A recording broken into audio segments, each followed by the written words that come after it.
I'm David Shaw, and this is AI News. When we talk about AI at the edge, it can mean many things. As a developer, you generally have two options where you can deploy your applications: in the cloud or somewhere where the cloud is not feasible. Why is this important? Take autonomous driving, for example. There are an array of sensors that need to be used in parallel so the vehicle can drive safely. Time is critical for both the sensors and the data. The right data analyzed at the wrong time is effectively the wrong data. That means computation must be performed locally, on the edge.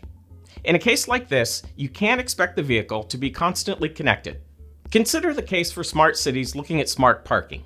If a city employs hundreds or even thousands of cameras to determine if a parking space is available, then the cloud would have to process huge amounts of data per second to determine if and when a parking spot is available. In this case, the edge could be the pole where the camera is located. Today, there are a few companies that offer cloud-based speech recognition and natural language processing, or NLP. But what if you need to do NLP without connectivity or with sensitive data like healthcare data? In this situation, a cloud-based solution is neither practical or realistic. This is where AI at the edge comes in. Take a look at this article to learn how to use NLP Architect by Intel AI Lab.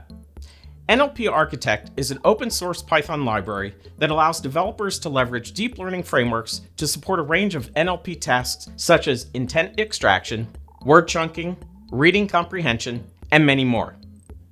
In the article, you'll learn how to use NLP Architect to build a foundation for a conversational agent that could run completely offline.